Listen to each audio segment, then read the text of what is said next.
वेङ्कटपतेर्विष्णोः परां प्रेयसी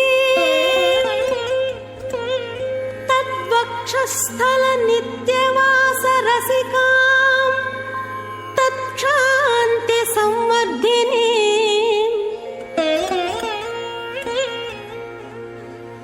पद्मालङ्कृतपाणिपल्लवयुगां पद्मासनस्थां श्रियम् वात्सल्यादिगुणोज्ज्वलां भगवती वन्दे जगन्मातरम्। फाल्गुणमासे बहुलपक्षे द्वादश्यां धनिष्ठा नक्षत्रयुक्तायां सौम्यवासरायुक्तायां राजा राष्ट्र अभिवर्धड्डं लोकक्षेमाभिवर्धड्डं अस्य यजमानस्य गोत्रं पेरु मनसुलो अनुकोंడి సార్ गोत्रस्य नामधेयस्य पत्नी समेतस्य पुत्रस्य सपुत्रकस्य क्षेम स्थैर्य धैर्य वीर्य विजय अभय आयुः आरोग्य ऐश्वर्य अभिवर्धड्डं सकल कार्य अनुकूल सिद्धड्डं श्री पद्मावती समेत श्री वेंकटेश्वर स्वामिनः कल्याणोत्सव आचार्य मुखेन अद्य करिष्ये। गोविंद लक्ष्मी रमण गोविंद। ओम इंदीवरेक्षणायै नमो नमः। శుభోదయం. సుఖాన్ని అందించేటువంటి శ్రీ క్రోధినామ సంవత్సరం ఉత్తరాయణం శిశిర ఋతువు ఫాల్గుణ మాసం కృష్ణపక్షంలో చక్కగా ద్వాదశి తిథిపూర్వకంగా సాగుతూ ఉండేటువంటి చక్కని బుధవారం నాడు అదిగో మంత్రాధిష్టాన దేవతగా సుప్రసిద్ధమైనటువంటి స్వరూపంతో శ్రేష్టమైనటువంటి అవధూత చక్రవర్తి శ్రీ సుఖమహర్షి యొక్క దివ్య ఆశ్రమస్థానమైనటువంటి తిరుచుకనూరు అగ్రహారంలో సుప్రసిద్ధమైన మంత్రక్షేత్రంగా స్వామివారి హృదయం నుంచి ఆవిర్భవించినటువంటి దివ్య మంత్రమూర్తి శ్రీమతి పద్మావతి మాతృమూర్తి తమ నిత్య తిరు కళ్యాణోత్సవాన్ని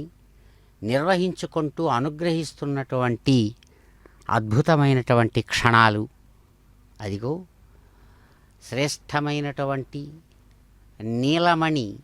సంశోభితమైనటువంటి చక్కని పథకాలతో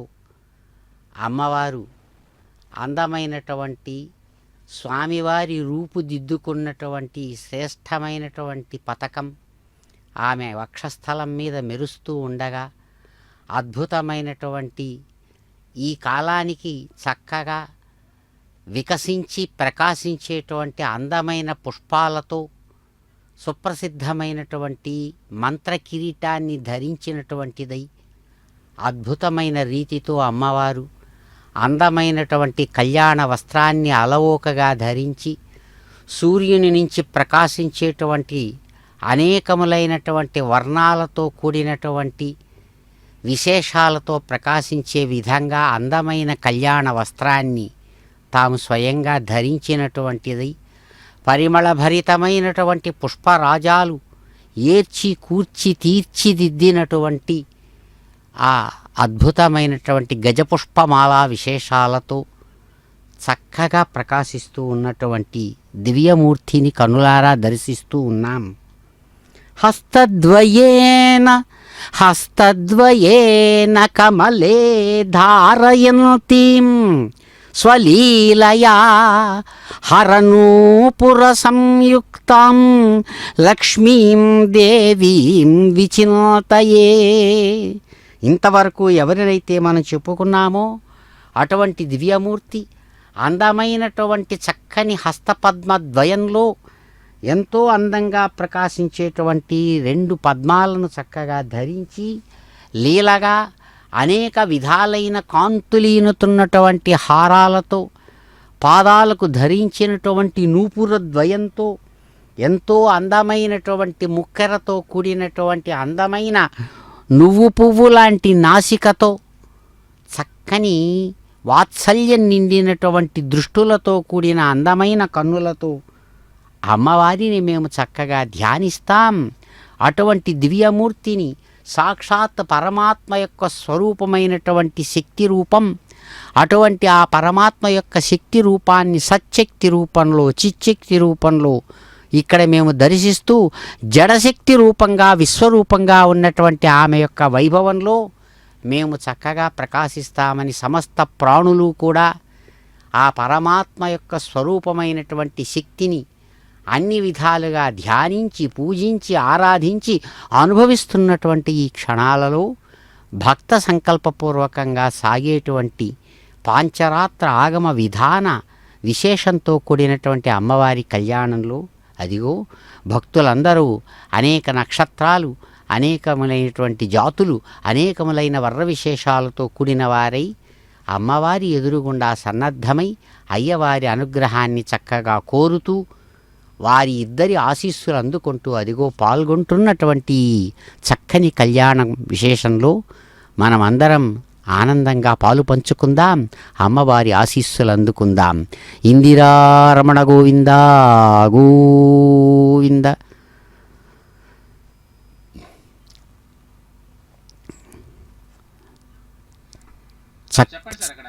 చక్కని స్వరూపంతో ప్రకాశించేటువంటి దివ్యమూర్తి అదిగో మంత్రాధిష్టాన దేవతగా అమ్మవారి యొక్క మంత్రస్వరూపాన్ని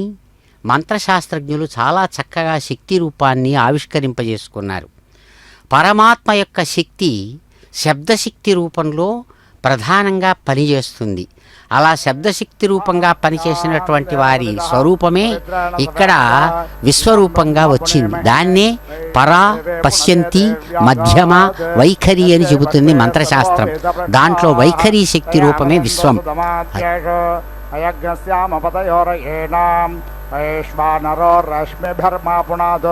తాత ప్రాణేన శిరోమయో భోః యావా పృథివే వయసాపయోభిః ఋతావరే యజ్ఞే మాపుణేతాం బృహద్భిః సవితస్త్రభిః పరిశిష్టైర్దేవమన్మభిః అగ్నే దక్షైః పునాహిమా తేన దేవా అపునత తేనాపో దివ్యంగసః తేన దివ్యేన బ్రహ్మణా ఇదం బ్రహ్మ పుణేమహే అఃపావమానే రథ్యేతి ऋषभे सम्भृतगुं रसं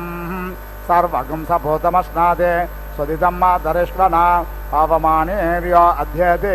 ऋषभे सम्भृतगुं रसं तस्मै सरस्वते दुहे क्षीरगुं शर्पिर्मदोदकं पावमाने स्वस्तयनेः सुदुर्घाह्यपयस्वतेः ऋषभे सम्भृतो रसः ब्राह्मणे सुमृतकुम् इदं पावमानेर्दिशन्तु नः इमं लोकमथो अमुं कामान् समर्दयन्तु नः देवैर्देवै समाभृताः पावमाने स्वस्तयनेः सुदुर्घाह्यघृतश्च्युतः ऋषभे सम्भृतो रसः ब्राह्मणे सुमृतकम् इदं तेन देवा पवित्रेण आत्मानं पुनते सदाः तेन सहस्रधारेण पावमान्यः पुनन्तु मा राजापत्यं पवित्रं ततोद्यामकं हिरण्मयं तेन ब्रह्मविदो वयं भूतं ब्रह्म पुणीमहे इन्द्रसुनीते सहमा पुनातु सोमस्वस्त्यावरुण समीच्य यमो राजा प्रपणाभिपुनातु मा जातवेदा मूर्जयन्त्या पुनातु भूर्भुवस्वः तच्छंयोरावृणेमहे गातुं यज्ञाय गातुं यज्ञपतये देवे स्वस्तिरस्तु नः स्वस्तिर्मानुषेभ्यः ऊर्ध्वं च गातु भेषजं तन्नो अस्त्वद्विपदे शञ्चतुष्पदे ओम शांति शांति शांतिः.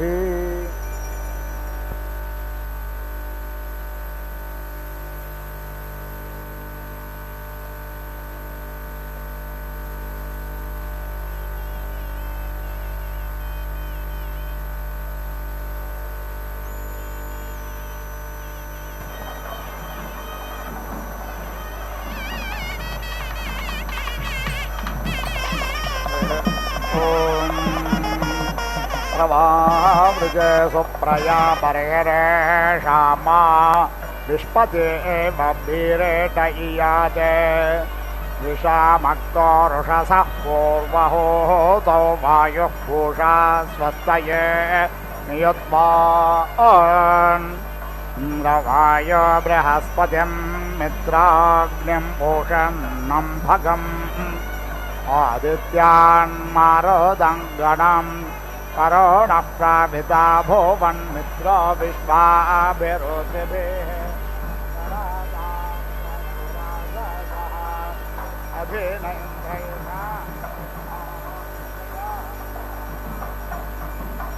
इदामरुतो अश्विना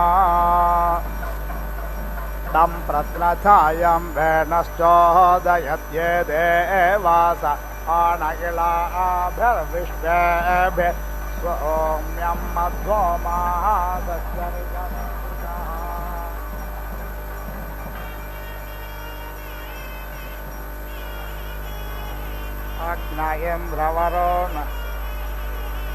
अग्न इन्द्रवरुणमित्रदेवा शर्धप्रयन्तमारुतोत विष्णो उभाना सत्या रुद्रो अधग्ना पूषा भगः सरस्वती जुषन्ता राज्ञे मित्रा वरुणादितिज्ञस्वः पृथिवीन्द्यां मरुतः पर्वताम् अपः वे विष्णुं भूषणं ब्रह्मणस्पतिं भगन्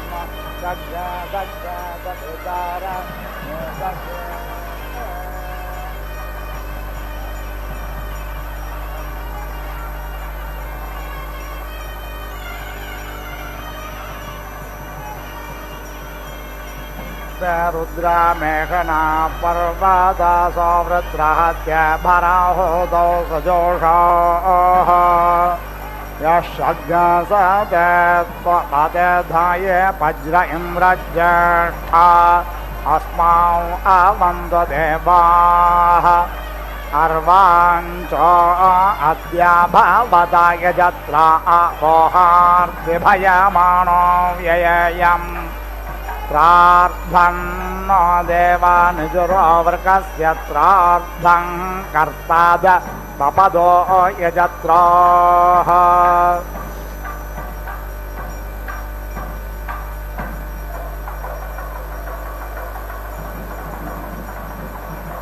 विश्वे अद्य मरुतो विश्वाभूते विश्वे भवन्त्वग्नयः समिद्धाः विश्वे नो देवा अवसागमन्तो विश्वमस्त्वद्रविणं वाजो अस्मे विश्वे देवा शृणोते मग्नहवं ये अन्तरिक्षे य उपद्यविष्ठा ये अग्निजिह्वा उत वा यजत्रा आसद्यास्मिन् बर्हिषे मादयध्वम् देवेभ्यो हि प्रथमं यज्ञियेभ्यो मृतत्वज्ञ सुवसे भागमुत्तमम् आदिद्धामानज्ञ सवितर्व्योर्नुषेणोचिना ये वितामानुषेभ्यः प्रवायुमच्छा बृहति मनीषा बृहद्रायं विश्ववारज्ञ तथप्राम् जितद्यामानयुतः पत्यामानः कविः कविमि यक्षसि प्रयुज्य इन्द्रवायु इमे सुता उपप्रयोभिरागतम् इन्द्रवो वामुषं स्विः मित्रज्ञो वे पोददक्षं वरुणं च ऋषादसम् धियं घता चेज्ञसधन्ता दस्रा युवाकवसुताना सत्या वृत्तबाहर्हिषः आयातज्ञरुद्रवर्तने तं प्रत्रथायं वेणश्चोदयत् विदध्यधि सरमारुग्नमद्रेर्महिपाथः पूर्व्यज्ञ सद्यक्कः अग्रन्नयत् सुपद्यक्षराणामच्छारवं प्रथमाजा नतिगाद न हि स्पशमवेदन्नन्यमस्मात् वैश्वानरात् पोरयेतारमग्नेः ये मे नमवृधन्नमृता अमर्त्यं वैश्वानर क्षेत्रादित्याय देवाः उग्राविघ्निनामृधा इन्द्राग्ने हवामहे तानो मृळाद ईदृशे उपास्मै गायता नरः पवमानायेन्दवे अभिदेवा यक्षते ये त्वा हत्ये मघवन्नगर्णुनत्वा वां अस्ति देवता विदानः न जायमानो न सते न जातो यानि करिष्या कृणुहि प्रवृद्धा तदिदा स भुवनेषु ज्येष्ठ यतो यज्ञ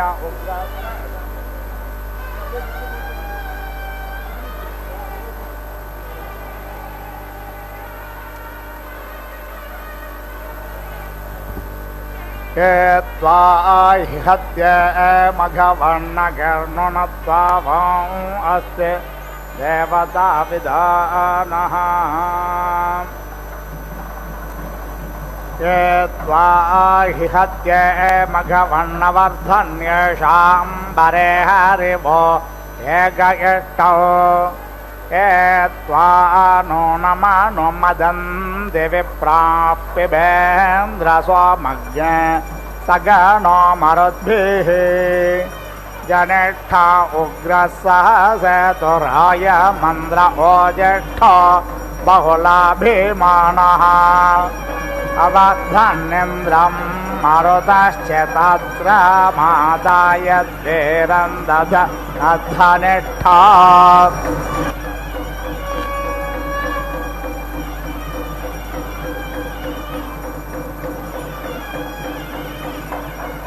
आतो न इन्द्रवृत्रहन्नस्माकमर्धभागहि महान्महेभिरोतिभिः त्वमिन्द्रप्रतोर्देष्वभिविश्वासस्पृधाः अशास्तिहा जनिता विश्वतोरसि त्वं तोर्य तरुष्यतः अनोते सूक्ष्मम् धुरयन्तमीयतोक्षोणे शिशुन्नमातरा विश्वास्ते स्पृधस्नथयन्तमन्यवे वृत्रं यदिन्द्रतोर्वसि यज्ञो देवानां प्रत्येति सुम्नमादित्यासो भवता मृळयन्ताः आवोर्वाचे स्वमतर्वावृत्यादग्नहोश्चिद्यावरिवो वित्तरासत् अदब्धेभिः सवितः पायुभिष्टग् शिवेभिरद्य परे पाहि नो गयम् हिरण्यजिह्वस्वभिताय नव्यसे रक्षा माकर्णो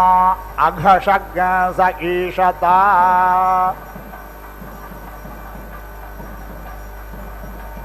प्रवीरया शुचयो दद्रिरेवामध्वर्योभिर्मधो मन्दसुतासाः बहवायो नियतो याः गच्छापि भासुतस्यान्धसो मदायाम् गाव उपावतावतं महे यज्ञस्य रप्सुधा उभाकर्णा हिरण्यया ताव्ययो राजाने शुक्रत्वा दक्षस्य दुरोणे वृषादसा सधस्थ देव्या अध्वर्यो आगतज्ञरथेन सौर्यत्वचा मध्वा यज्ञज्ञसमञ्जाथे तं प्रत्रथायं वेनश्चोदयत् तिरश्चेनो विततो रश्मिरेषा मधस्वेदासी द्वपरे स्वेदासीत् एतोधा आसन् महिमान आसन् स्वधा अवस्थात् प्रयतिः परस्तात् आरोदसे अपरणदास्वाहुर्महज्जातं यदेन मपसो अधारयन् स्व अध्वराय परिणीयते कविरत्यो न वाजसादये तनोहितः उग्धभरवृत्रहन्ता मायामन्दना चिदा गिरा आङ्गोषेणा विवासतः उपानस्वो नभो गिरः शृण्वन्त्वमृतस्य ये सुमृळिका भवन्तु नः ब्रह्माणि मे मतयश्चज्ञसुता सस्पुष्पयर्ते प्रभृतो मे अद्रिः आशासते प्रतिहर्यन्त्युक्थे माहरे वहतस्तानो अच्छा अनोत्तमादे मघवर्णकर्णुणत्वामां अस्ति देवता विधानः न जायमानो न शते न जातो यानि करिष्यं कृणुहि प्रवृद्धा तदिदास भुवनेषु ज्येष्ठं यतो यज्ञ उग्रस्वेष नृम्नः सद्यो जज्ञानो निरेणाति शत्रो ननु यं विश्वे मदन्त्यो माः इमा उत्वा पुरुवसो गिरो वर्धन्तो याममा पावकवर्णाशु च यो विपश्यतोभिस्त्वमेरनोषता यस्यायं विश्व आर्यो दासस्येवाधिप हरिः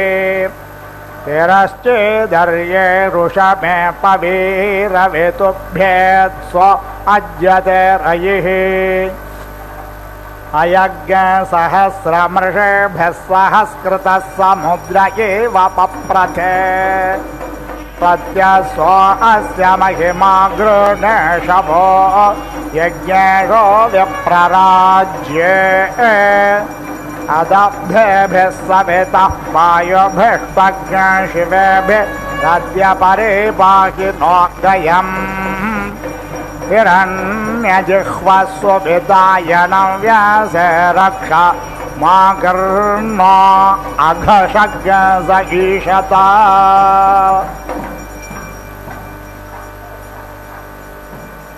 जाग्रतो दूरमुदैति दैवं ततो सुप्तस्य तथैवैते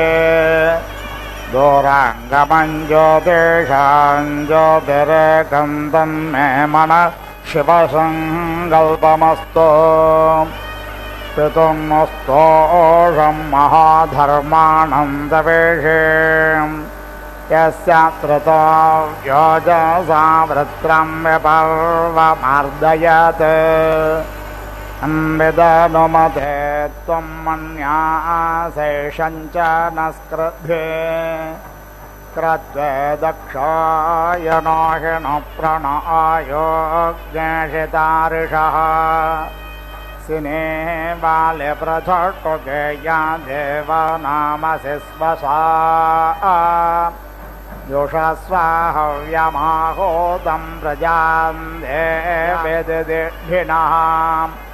पञ्चानद्यः सरस्वतीमपि यन्ति शस्त्रोतसः सरस्वती तु पञ्चधासो शेषे भवत्सरिते त्वमग्ने प्रथमो अङ्गिरा ऋषभदेवो देवानामभव शिवसखा तव व्रते कवयो विद्मनापसो जायन्तमरुतो भ्राजदृष्टयः पुण्यो अग्ने तव देवपायुभर्मघो नो रक्ष तन्वश्च वन्द्या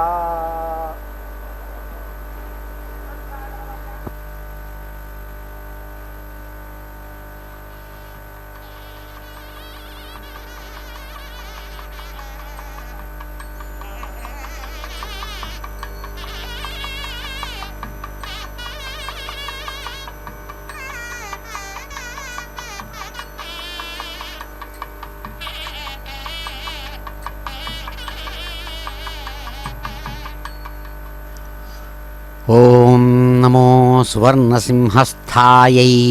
నమో నమః. చక్కని స్వర్ణ సింహాసనం మీద అమ్మవారు అద్భుతమైన రీతితో కైంకర్యపురులు అందిస్తున్నటువంటి పూర్వాపర విశేషాలతో కూడినటువంటి ప్రవరలతో కూడిన అమ్మవారి యొక్క వైభవాన్ని అందుకుంటూ వారు అందిస్తున్నటువంటి వివరాలను అనుసరించి స్వామివారు వధూవర పూజలో భాగంగా వరపూజా విశేషమైనటువంటి యజ్ఞోపవీత ధారణాది క్రియలంతా కూడా పూర్తి చేసుకున్నారు. అదిగో తాము స్వయంగా అమ్మవారు నూతన వధువుగా చక్కగా అద్భుతమైనటువంటి హారతారాది విశేషాలతో ప్రకాశిస్తూ అందమైనటువంటి తమ యొక్క స్వరూపంతో శాస్త్ర మర్యాదానుసారం సేవలు అందుకుంటున్నారు. కౌసేయపీతవసనం అరవిందనేత్రాం పద్మద్వయాభయవరోద్యత పద్మహస్తాం ఉద్యచ్చతార్కసదృశీం పరమాంకసంస్థాం ధ్యాయేత్ విధీశనతపాదయుగాం జనిత్రీం. స్వామివారు చక్కగా తమ యొక్క శక్తిని హృదయం నుంచి శబ్దరూపంగా మంత్రరూపంగా ఆవిష్కరిస్తే ఆవిష్కరించబడినటువంటి ఆ దివ్యమూర్తికి స్వయం సిద్ధంగా ప్రకృతి రూపంతో ప్రకృతి స్వరూపిణియే అయినటువంటి ఆమె అనేక విధాలుగా తన యొక్క సౌభాగ్యాన్ని బయటికి ప్రదర్శిస్తుంది. ఎందుకంటే భగవద్గీతలో అన్నట్లుగా ఏమంటే నేనేనయ్యా అంతా కూడా అంటారు భగవానుడు. ఎలాగా అంటే మొదలు నేనే, మధ్య నేనే, చివర నేనే. విశ్వానికి ఆది మధ్య అంతములు స్వరూపము నేనే, రూపము నేనే. ఎందుకంటే ఇక్కడ రెండు విశేషాలు కనబడతాయి. ఎప్పుడు కంటికి కనబడనటువంటి రెండు పదార్థాలు కనబడేటువంటి రెండిటికి కారణమవుతూ ఉంటుంది. ఇక్కడ నామం రూపం అనేటువంటి రెండు విషయాలు కనబడుతూ ఉంటాయి. దానికి కనబడనటువంటివి సత్శక్తి చిచ్చక్తి అనేటివి. శక్తి కనబడదు, ఎప్పుడు శక్తి ఏనాడు కనబడదు, దాని ప్రతిక్రియ మాత్రమే కనబడుతుంది. శక్తి యొక్క ప్రతిక్రియనే ఇక్కడ విశ్వరూపంలో మనం చూస్తున్నాం. అలాగే విద్యుత్ శక్తి యొక్క ప్రతిక్రియనే మనం ఇక్కడ తిరగడం వెలగడం రూపంలో చూస్తున్నాం. అలాగే ప్రపంచం కూడా. కాబట్టి ఇక్కడ అటువంటి రూపంలో ఉన్నటువంటి ఆ మూర్తి తన యొక్క సౌభాగ్యాన్ని ఇక్కడ చక్కగా ప్రదర్శిస్తున్నారు.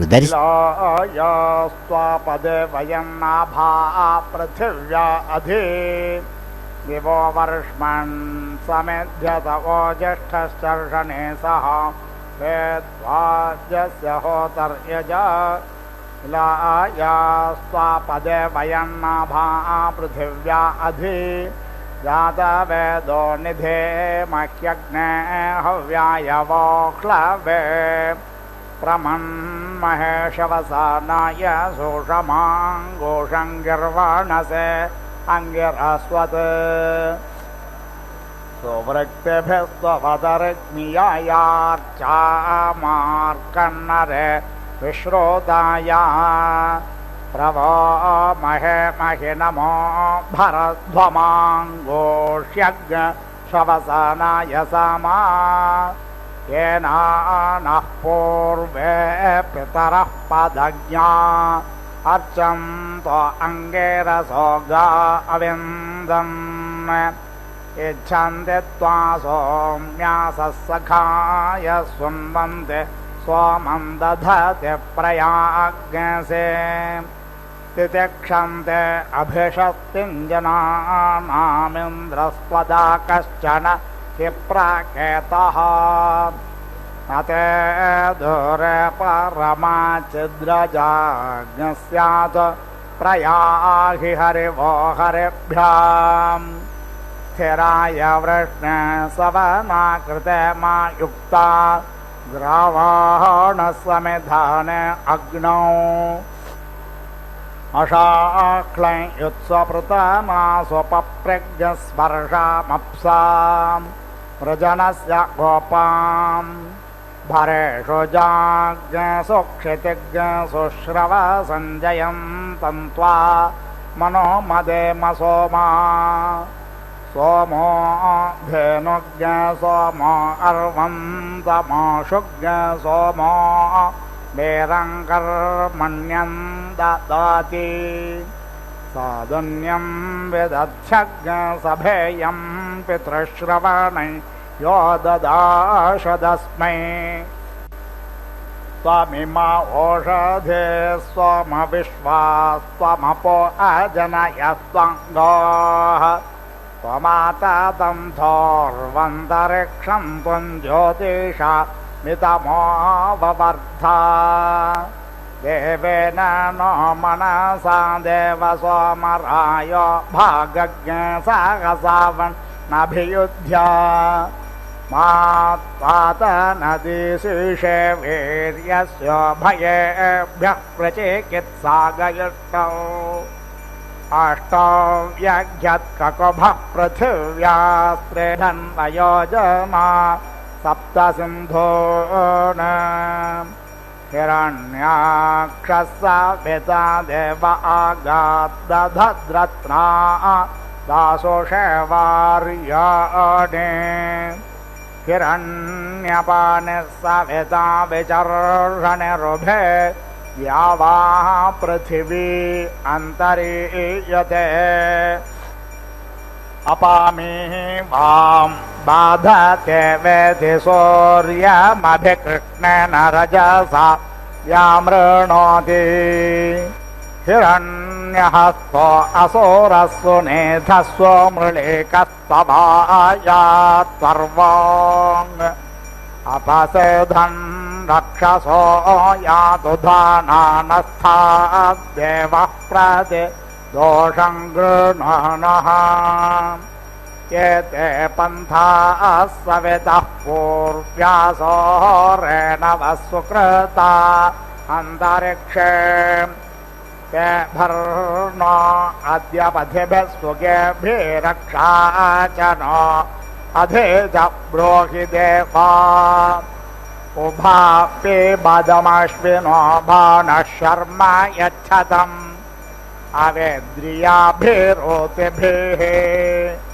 अप्रस्वतीमश्विना वाचमस्मे कृतन्नो दस्रा वृषणामनीषाम्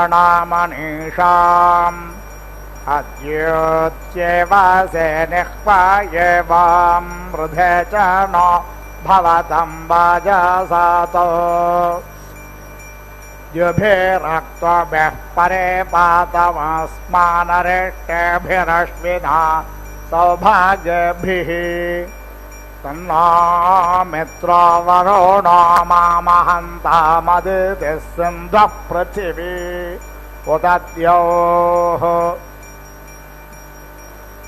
कृष्णेन रजसा वर्तमानो निवेशयन्नमृतं मर्त्यं च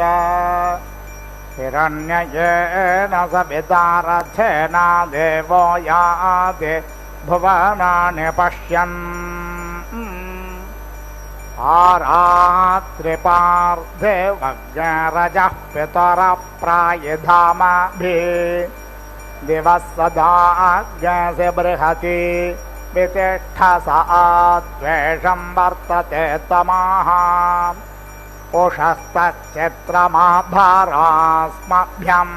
वाजिनेवति येन तोकञ्च तनयञ्च धामाहे प्रातर्जितं भगमुग्रज्ञो वेम वयं पुत्रमदितेर्यो विधर्ता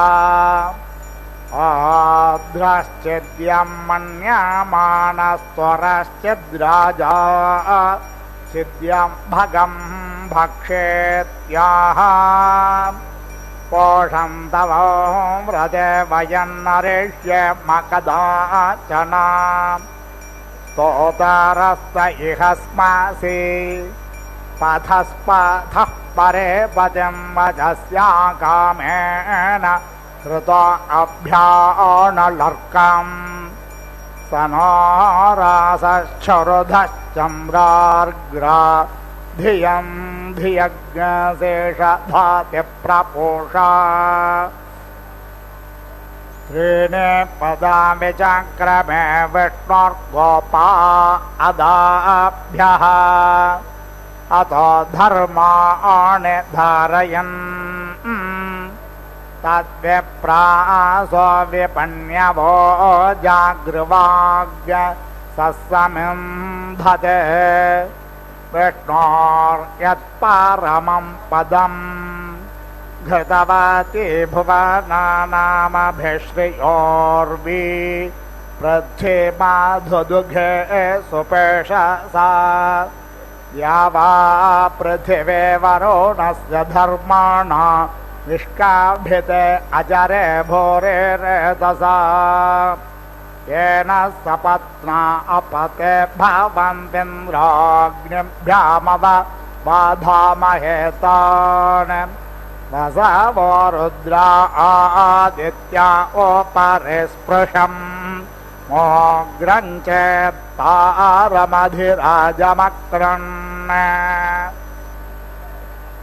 अनाः सत्यात्रिभिरेकादशैरिह देवेभिर्यातं मधुपेयमश्विना प्रायुस्तारेष्टन्नेरपाज्ञसि मृक्षतज्ञ सेधतं वेषो भवतज्ञ स च भुवा केशवस्तोमो मरुत इयङ्गेर्मान्दार्यस्य मान्यस्य कारोः एषायासेष्टतन्वे वयां विद्यामेषं सृजनं चिरदानुम् सह स्तोमा सह छन्दस आवृतः सह प्रामा ऋषयः सप्तदेव्याः पूर्वेषां पन्थामनुदृश्य धीरा अन्वाळेभिरर्घ्यो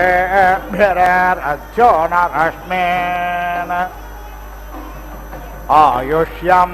वर्चस्यग्रायस्पोषमोद्भिदम् निदग्हिरण्यं वर्चस्वज्जयेत् प्रायाविशता दुमां न तद्रक्षाग्रसिनपि शचास्तारन्ति देवानामोजः प्रथमजग्ह्येतत् यो बिभर्ते दाक्षायणग्हिरण्यग् स देवेषु कृणुते दीर्घवायुः समानुष्येषु कृणुते दीर्घवायुः यदा भद्रं दाक्षायणाहिरण्यग् शतानेकाय सुमनस्य माः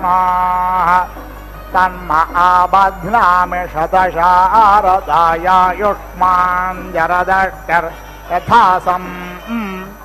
उत नो ह्यर्बुध्न्या शृणोत् स्वज एकपा पृथिवी समुद्रः विश्वे देवारतावृधोः वानास्तुतामन्त्राः कवि शस्तावन्तो इमा गिरा आदित्येभ्यो घृतस्मो सनाद्राजभ्यो जुह्वा जुहोमे शृणोतो मित्रो अर्यमा भगो नस्त्वविजातो वरुणो दक्षो अग्निशः सप्तर्षयः प्रतिहिताः शरीरे सप्त रक्षन्ति सदमप्रमादम् सप्तापस्वपादो लोकमीयुस्तत्र जागृतो अस्वप्नजौ सत्र सदौ च देवो उत्तिष्ठ ब्रह्मणस्पते देवयन्तस्ते महे उपप्रयन्तो मरुतः सुदानव इन्द्रप्राशोर्भवास च प्रणूनं ब्रह्मणस्पतिर्मन्त्रं वदत्युक्ष्यम्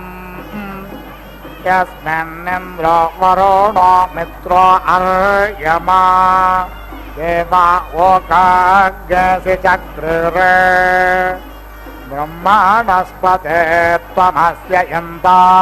सोक्तस्य बोधितनयञ्च जिन्वा विश्वं तद्भद्रं यदवन्ति देवा बृहद्वदेम विदधे सुवीराः य इमा विश्वा विश्वकर्मा नः पृतान् पदेर्नस्य नो देहि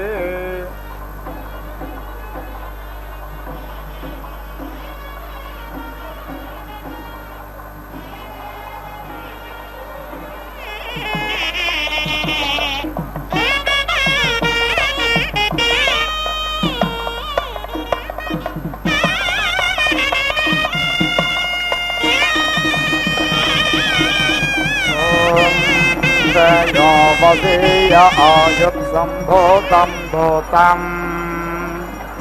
चित्राकेतुप्रभानाभान् सम्भान् ज्योतिष्मागस्तेजस्वानाथमज्ञस्तपन्नमितपन्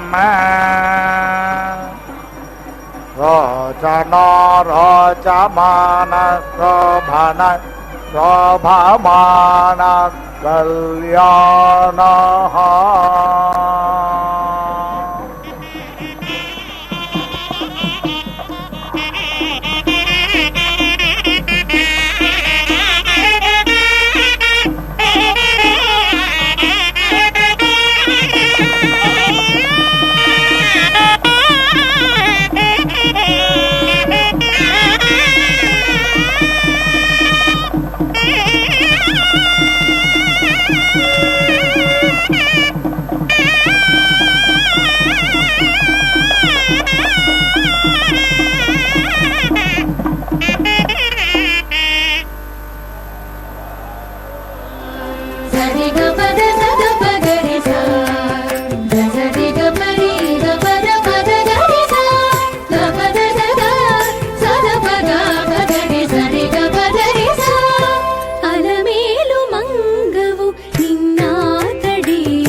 మరచినే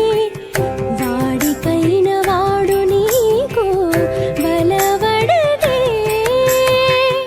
ఆడుకోలు మాటవాడు అన్నిటా లాలించడటే ఆడుకోలు మాటవాడు అన్నిటా లాలించడటే ఈడలేని తమకాన నేల పొరలేవే ఆడుకోలు మాటవాడు అన్నిటా లాలించడటే ఈడలేని తమకాన నేల పొరలేవే అలమేలు మంగవు అలమేలు మంగవు అలమేలు మంగవు నిన్నాదడేమి ఎరగడా ఎలమిని ఎడకాతడు ఇచ్చకుడే కరవే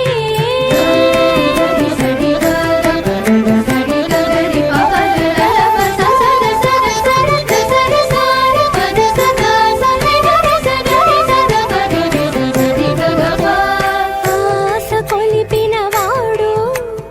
అట్టే కాగిలించడటే సీసవెట్టినట్టివాడు చనకడటే ఆశ కొలిపిన వాడు అట్టే కాగిలించడటే సీసవెట్టినట్టివాడు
అయం పురో భువస్తస్య ప్రాణో భూవయనో వసంత ప్రాణాయణః గాయత్రీ వాసంతి गायत्र्यै गायत्रादुपाग्शुरूपाग् सत्रव्रतो रथन्तरम् वसिष्ठऋषिप्रजापतिगृहीतया त्वया प्राणं गृह्णामि प्रजाभ्यः अयं दक्षिणा विश्वकर्मा तस्य मनो वैश्वकर्मणाम् ग्रीष्मो मानससृष्टग्रीष्मे सृष्टुभस्वारग्नस्वारादं दर्यामात् पञ्चदश बृहत् भरद्वाजऋषि प्रजापतिगृहीतया त्वया मनो गृह्णामि प्रजाभ्यः अयं पश्चाद्विश्वव्यचास्तस्य चक्षुर्वैश्वव्यचसम् वर्षाश्चाक्षुष्यो जगति महर्षि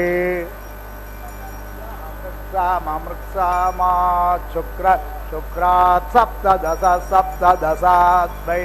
रूपम् जमदग्नर्षि प्रजापतिगृहीतया त्वया चक्षुर् गृह्णामि प्रजाभ्यः इदमुत्तरात् स्वस्तस्य श्रोत्रज्ञसंवम् शरच्छ्रौद्र्यनुष्टुप्शारदे अनुष्टुभ ऐलमैलान् मन्थे मन्थिन एकविघ्नेशात् वै राजम् विश्वामित्रऋषि प्रजापतिगृहीतया त्वया श्रोत्रं गृह्णामि प्रजाभ्यः इयमुपरि मतस्तस्यैवाङ्मात्या हेमन्तो वाच्य पङ्क्तरहेमन्थे पङ्क्ते निधनावद आग्रयणात्रेणवत्रयस्त्रिघ्नेशौ त्रेणवत्रयस्त्रिघ्नेशाभ्या अज्ञसैक्साक्वररैवते विश्वकर्मऋषि प्रजापतिगृहीतया त्वया वाचं गृह्णामि प्रजाभ्यः लोकं प्रणता अस्येन्द्रं विश्वाः ॐ पूर्णाहुतिमुत्तमां जुहोति सर्वं मे पूर्णाहुतिः सर्वमेवाप्नोति अथो इयं मे पूर्णाहुतिः अस्यामेव प्रतिष्ठति ॐ नारायणाय विद्महे वासुदेवाय धीमहि तन्नो विष्णुः प्रचोदयात् स्वाहा ॐ महादेव्यै च विद्महे विष्णुपत्न्यै च धीमहि तन्नो लक्ष्मी प्रचोदयात् स्वाहा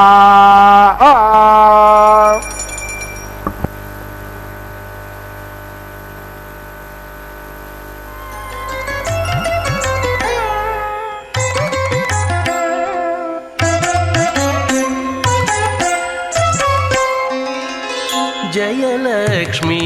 वरलक्ष्मी जयलक्ष्मी वरलक्ष्मी संग्राम वीरलक्ष्मी जयलक्ष्मी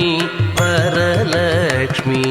संग्राम वीरलक्ष्मी जयलक्ष्मी वरलक्ष्मी संग्राम वीरलक्ष्मी प्रियुरालवै हरिकी बेरसितिवम्मा अम्मा जयलक्ष्मी वरलक्ष्मी संग्राम वीरलक्ष्मी प्रियुरालवै हरिकी बेरसितिवम्मा अम्मा जयलक्ष्मी वरलक्ष्मी संग्राम वीरलक्ष्मी प्रियुराल హరికి వెరసితివమ్మా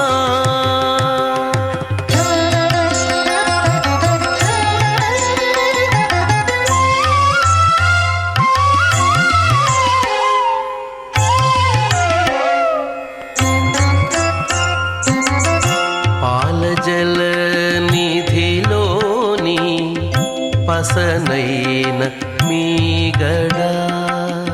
పాలజల నిధిలోని పసనైన మీగడ పాలజల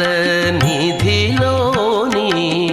పసనైన మీగడ మేలిమి తామిరలోని మిన్సువాసన పాలజల